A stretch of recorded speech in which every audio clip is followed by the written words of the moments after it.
apa yang terbaik bagi saya sebagai orang tuanya, saya dan istri saya, itu belum tentu yang terbaik bagi anak saya. Berbekal dari pengalaman saya, berbekal dari pasangan saya, karena ini intinya parenting, itu tidak bisa satu pihak saja.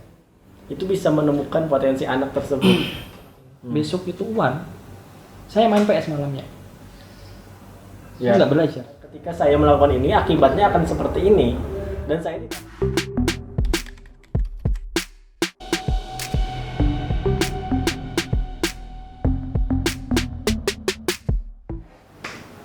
kembali lagi di Ngobrol Berfaedah. Kali ini kita akan membahas tentang parenting. Bersama saya sedang ada Mas Fiar Amria Riza. Halo Bang. Halo, selamat pagi. Beliau ini adalah PNS, dia teman saya di tempat bekerja. Jadi beliau ini punya pemikiran yang agak unik untuk orang biasa, bahwa ketika seorang PNS itu tidak harus anaknya menjadi PNS. Jadi bagaimana itu Bang? Terima kasih semuanya telah mengajak saya untuk ngobrol-ngobrol di pagi inilah terkait masalah pertanyaan dari Mas Furkan tadi terkait dengan masalah parenting ya. Sebenarnya juga saya agak merasa sebenarnya kurang pantas ngomong masalah parenting, karena saya juga baru menjadi orang tua. Yeah. Kebetulan anak saya saat ini saya memiliki 2 anak. Itu yang pertama usia 7 tahun dan yang kedua usia 2 tahun. Terkait masalah bercita-cita anaknya menjadi seorang PNS. Yeah. Menurut saya semua orang tua juga pasti punya cita-cita, punya pemikiran bahwa anaknya lebih mapan. Iya, mapan. Dan itu menurut saya juga sangat lumrah. Karena semua orang pasti menginginkan yang terbaik untuk anaknya. Iya. Dan secara spesifik, memang saya tidak mencetak anak saya untuk menjadi seorang birokrat, Iya. ataupun menjadi seorang wirausaha atau seniman atau apapun itu, karena apa yang terbaik bagi anak saya atau apa yang terbaik bagi saya sebagai orang tuanya, saya dan istri saya, itu belum tentu yang terbaik bagi anak saya. Apa yang menurut kami terbaik belum tentu bagi mereka itu yang cocok. Karena anak-anak juga anak ya. Ketika mereka tumbuh dewasa, mereka punya potensi masing-masing, punya kemampuan, punya kelebihan masing-masing, punya kekurangan masing-masing. Dan ini menurut saya ya, tugas kita sebagai orang tua adalah mengeluarkan potensi terbaiknya, sesuai dengan bidang dan keminatan apa yang mereka minati. Ya, tapi beberapa orang berpikir bahwa ketika kita membiarkan dia dengan minatnya sendiri, itu tidak sesuai dengan apa yang dibutuhkan zaman. Itu akan membuat masa depan anak ini agak abu-abu gitu kan. Iya. Ketika dia mengejar apa minatnya, itu bisa tercapai atau tidak. Ketika tidak tercapai, dia akan jatuh. Kenapa jadi orang lebih memilih menjadi pegawai negeri sipil? Karena apa? Karena dia itu stabil. Ya. Jadi kenapa jadi Bang pikir seperti itu? Jadi ini ada sebabnya tuh dari pengalaman pribadi ya. Dulu ketika seangkatan saya, anak saya, pasti orang tua itu pasti ingin sesuatu yang stabil, baik itu dari pekerjaan, dari pendapatan, dari masa depan yang stabil. Dan di Indonesia terutama di negara kita itu sudah terpatri dalam pemikiran banyak orang, atau tidak semuanya tapi banyak yang beranggapan bahwa seorang PNS itu ya stabil karena dia berangkat pensiunan, dapat gaji setiap bulan, tunjangan segala macam gitu. Dan saya beranggapan ini tidak semuanya berpikiran seperti itu. Dan bahkan saya sangat yakin di daerah-daerah yang mungkin yang lebih maju, dalam artian mungkin di sana itu lebih progresif secara pemikirannya, terus angkatan mudanya sangat banyak, ada perguruan tinggi negeri yang besar segala macam. Itu banyak yang tidak pengharapan, mungkin yang tidak beranggapan bahwa pekerjaan sebagai atau profesi sebagai PNS itu menjadi prioritas. Itu banyak. Nah, kalau misalkan dari saya secara pribadi, karena itu kenapa muncul pemikiran seperti itu, karena dari pengalaman. Saya dulu sempat bekerja di sektor swasta, di sektor konsultan perbankan selama 1 tahun di Jakarta. Setelah itu saya merasa pekerjaan kantoran itu tidak cocok dengan passion. Akhirnya saya keluar dari situ, saya masuk ke studio animasi karena memang saya punya hobi dan punya background menggambar, dan istilahnya secara seni juga saya punya background seni seperti itu. Saya masuk studio animasi, saya membuat beberapa film animasi pendek, baik itu dari dalam negeri maupun luar negeri. Di satu titik ketika saya bekerja seperti itu selama mengerjakan beberapa proyek, saya dipanggil pulang ke rumah. Waktu itu saya bekerja di Semarang. Saya dipanggil ke rumah karena rumah saya di Jember, Jawa Timur. Saya disuruh pulang ke Jember, dan oleh orang tua saya disuruh keluar dari pekerjaan itu. Memang pas waktu itu karena mungkin tidak prospek segala macam, anggapan dari orang tua dan saya tidak itu seperti yang saya tidak menyalahkan orang tua, karena memang ayah ibu mereka saya punya pemikiran seperti itu, yang terbaik bagi anak saya seperti itu. Dan terus terang, kalau misalkan jalan hidup saya tidak seperti ini, saya juga tidak mungkin saya tidak memiliki pemikiran seperti sekarang. Itu juga dari bagian dari situ. Akhirnya saya disuruh untuk ikut tes CPNS atau minimal kerja kantoran yang itu stabil, yang aman, PNS atau entah itu sektor swasta. Pengalaman saya memang seperti itu. Jadi saya disuruh untuk ikut tes pas waktu itu tahun 2010. Saya ikut tes CPNS ini, dan saya ikut tes di salah satu bank swasta. Dan alhamdulillah pas waktu itu saya terima PNS. Ya, ketika itu saya masih muda, ya belum punya pemikiran apa-apa. Tapi begitu saya mempunyai anak, lalu di benak saya, terus saya juga diskusi dengan istri, gimana kita mempersiapkan masa depan dan sebagainya. Itu berbekal dari pengalaman saya, berbekal dari pasangan saya, karena ini intinya parenting itu tidak bisa satu pihak saja, bahkan harus ayah dan ibu itu harus punya mindset yang sama, bagaimana kita mendidik membesarkan anak. Jadi tidak bisa, makanya itu paling penting kalau menurut saya dalam keluarga itu adalah peran ayah dan peran ibu itu harus sama dalam artian mempersiapkan masa depan anak. Nah, dari situ saya akhirnya kami seiring berjalannya waktu akhirnya memutuskan bahwa oke, kita besarkan anak ini dengan mindset ya. Makanya menurut saya itu kalau tidak menjadi PNS itu sebenarnya kurang tepat, dalam artian saya tidak mau mengarahkan kemana sebenarnya anak saya. Bukan yang tidak mau jadi PNS, tapi apabila dia mau menjadi PNS. Iya, ketika memang seperti itu dia maunya, dan kita harus orang tua harus bisa membaca potensi anak sebenarnya dia di mana. Ketika misalkan contoh, dari dini misalkan anak ini secara akademis kuat, kita dorong secara akademis. Entah itu nanti dia setelah dewasa berkembang memiliki profesi seperti apapun, ya kita juga harus mendukung lah. Kalau saya apapun profesinya mendukung. Kalau memang misalkan ternyata dia kuat dalam bakat seni, dalam bakat istilahnya artistik, dia musik atau mungkin dia suka seni dan lain sebagainya, ya jangan kita halangin, justru itu yang kita perkuat. Nah, kalau secara pribadi kritik saya terhadap dunia pendidikan saat ini secara lebih luas, itu terkadang saya merasa anak itu dipaksa untuk bisa semua hal. Iya, benar nanti. Ya, itu dipaksa semua hal, dan ketika dia pintar secara akademis, padahal potensi setiap anak itu saya sangat memahami itu beda-beda. Iya.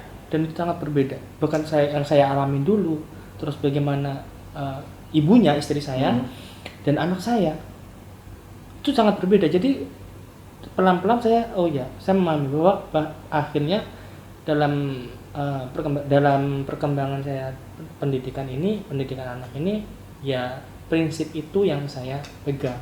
Jadi mau dia sekarang dia masih sekolah dasar, ataupun nanti insya Allah sampai besar, ya sampai dewasa, sampai di mana saya bisa mengantarkan anak saya untuk memilih pilihannya, ya itu sudah yang kami lakukan. Itu seperti itu. Ya. Banyak orang tua ataupun guru yang berpikir bahwa ketika anak itu tidak mendapatkan peringkat atau ranking yang bagus di sekolahan dia anak itu kurang pintar. Tapi saya melihat ada beberapa anak itu yang memang bukan sekarang sudah dewasa ya. Dia itu ketika di sekolahan itu tidak terlalu tidak terlalu menonjol dalam segi akademik, memang tidak terlalu pintar, tapi ketika dia keluar dari sekolah dia bisa menemukan keberhasilannya sendiri.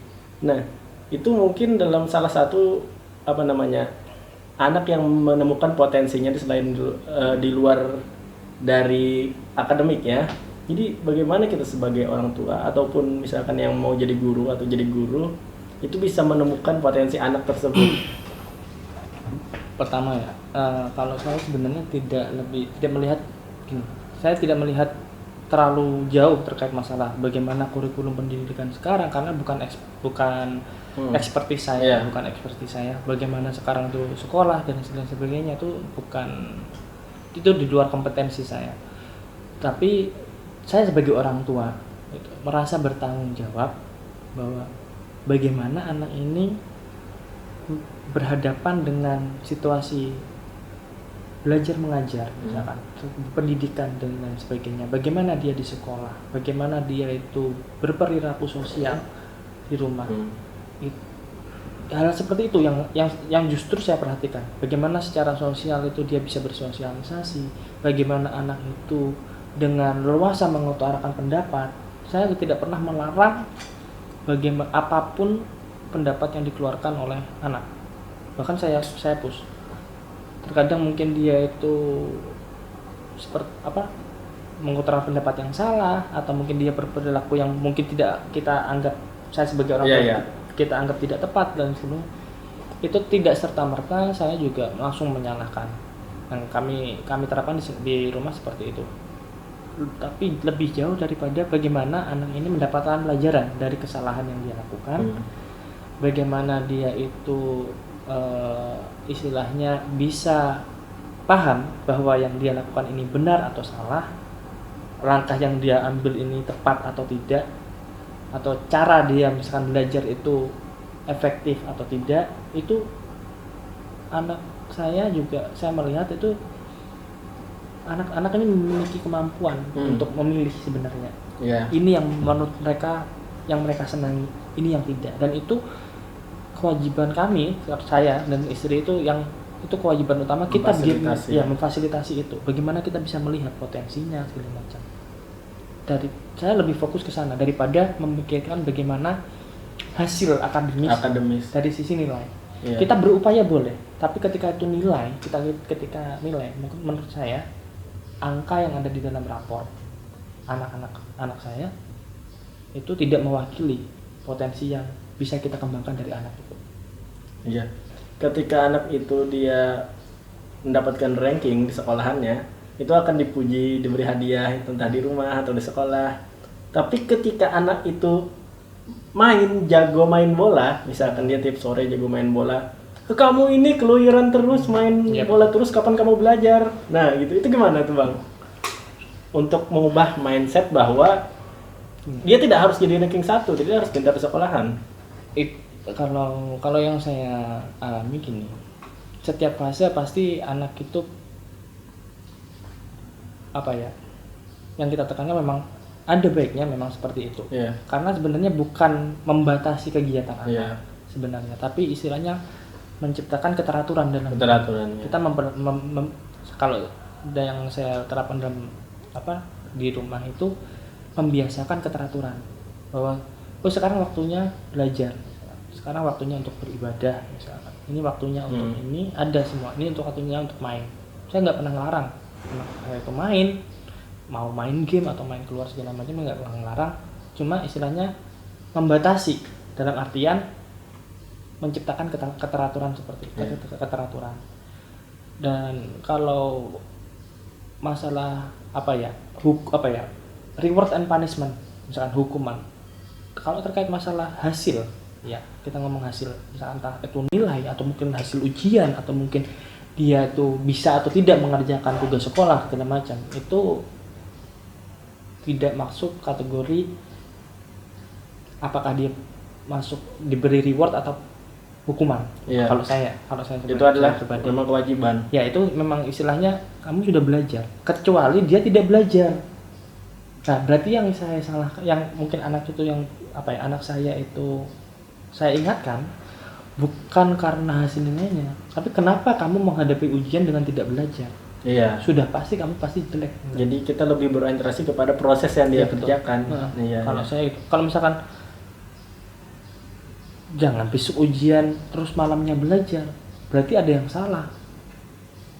Saya selalu seperti itu, karena dulu saya ingat dulu guru saya seperti itu. Saya nggak pernah diajari oleh salah satu guru saya ketika SMP itu, kamu kalau besok ujian malamnya kamu main. Ya. Yang saya terapkan dulu, besok itu ini jangan Ya, dicontoh ya, ya. Cuma ya, ini karena ya. ini pengalaman saya sih. Besok itu saya main PS malamnya. Saya Ya. nggak belajar. Justru ketika H-1 sebelum ujian, saya nggak pernah belajar dulu. Karena belajar itu adalah 1 semester. Ya, ini menarik nih. Ya. Itu yang saya terapkan. Jadi kita memang sudah rutinitas belajar. Iya. Jadi ketika mau ujian itu tidak. Iya. Saya nggak mau membuat kepala saya untuk stres. Ya.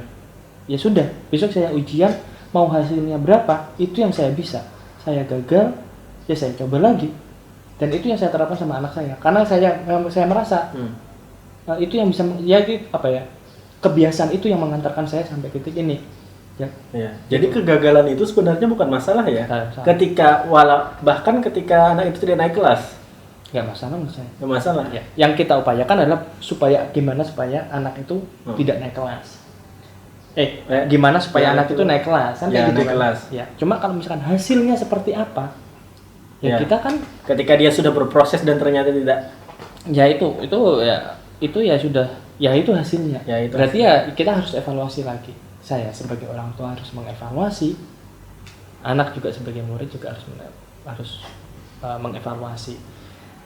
Cuma ya yang kita upayakan adalah bagaimana supaya anak itu tahu bahwa istilahnya konsekuensi yang dia lakukan ketika dia tidak belajar adalah dia pasti nggak bisa ngerjakan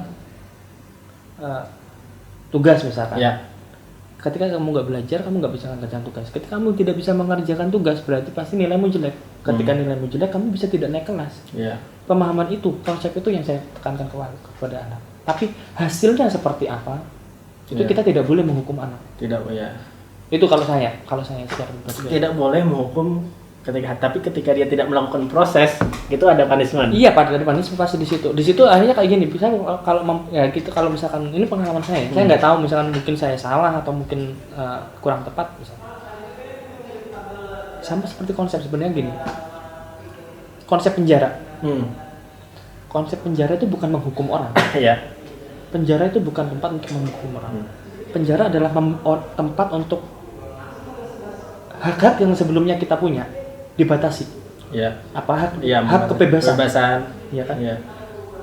Itu konsep menghukum anak kan nggak perlu dihukum. Iya. Tapi apa? Haknya dibatasi. Apa? Hak bermain dia. Itu caranya menghukum. Misalkan contoh, ketika dia punya kelulusan untuk bermain segala macam, dia tidak belajar, ya berarti ada yang dibatasi. Apa? Dia nggak boleh bermain dulu. Seperti itu. Kalau saya seperti itu. Jadi bentuknya itu bukan punishment ya, Bukan punishment. tapi pembatasan. Iya, pembatasan dibatasan. hak. Ya. Kalau selama ini kamu bisa seleluasa seperti ini, misalkan dia nabung, pengen beli mainan segala macam, ya kamu punya duit. Cuma selama kamu masih tidak mengerjakan kewajibanmu, ya kamu nggak bisa memperoleh hakmu.